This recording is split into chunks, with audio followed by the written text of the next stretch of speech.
Assalamualaikum warahmatullahi wabarakatuh. Perkenalkan, saya Nuraisa Apriliawati akan menjelaskan sedikit tentang pendanaan hybrid. Ada kalanya untuk meningkatkan pembiayaan, suatu perusahaan perlu menggunakan lebih dari satu sumber pembiayaan.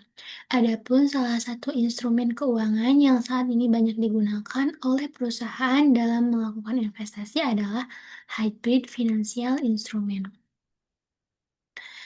Nah, dari sisi pertimbangan komersial, instrumen keuangan dengan menggunakan hybrid financial instrument dianggap akan memberikan keuntungan bagi perusahaan saat menghadapi resiko investasi yang besar.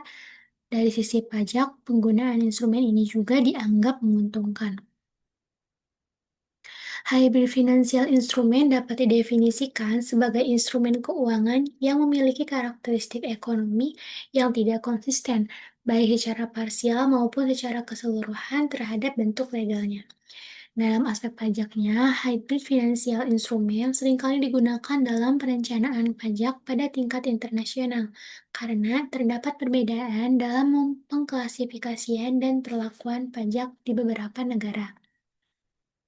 Perusahaan yang merupakan subjek pajak di dalam negeri di negara B didanai oleh perusahaan subjek pajak dalam negeri di negara A dengan instrumen yang dianggap sebagai modal di negara A berdasarkan ketentuan domestik komersial negara A, tetapi dianggap sebagai utang di negara B berdasarkan ketentuan domestik negara B.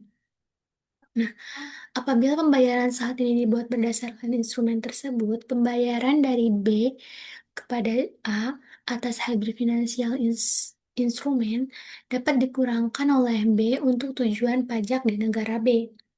Bagi A, pembayaran tersebut diperlakukan sebagai dividen yang dibebaskan untuk tujuan pajak di negara A.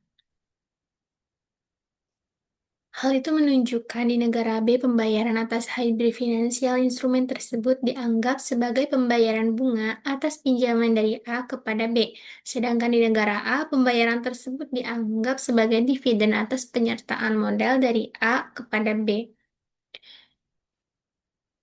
Kejadian ini menciptakan pengurangan di suatu negara, lazimnya pengurangan beban bunga, tetapi tidak terdapat penghasilan yang dicatat sebagai penghasilan kena pajak di negara lainnya, deduction on or inclusion. Atas kasus ini dapat dikatakan telah terjadi double non-taxations atas pembayaran dari B kepada A.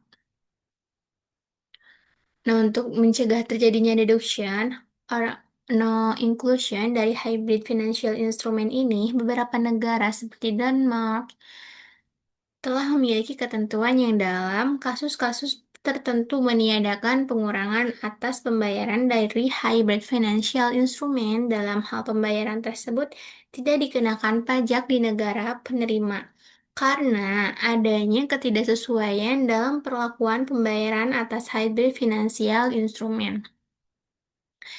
Sedangkan dari sisi pajak global, hybrid financial instrument seringkali digunakan dalam perencanaan pajak atau untuk tujuan penghindaran pajak, tax avoidance, pada tingkat internasional karena terdapat perbedaan dalam pengklasifikasian dan perlakuan pajak di beberapa negara yang mengakibatkan peluang tax arbitrage meningkat.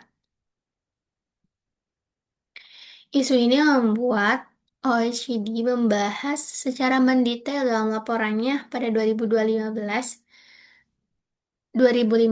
terkait proyek 15 aksi anti-base erosion dan profit shifting, terutama dalam aksi kedua, neutralizing the effect of branch mismatch arguments dalam laporan tersebut, memberikan rekomendasi untuk menangkal praktik tersebut.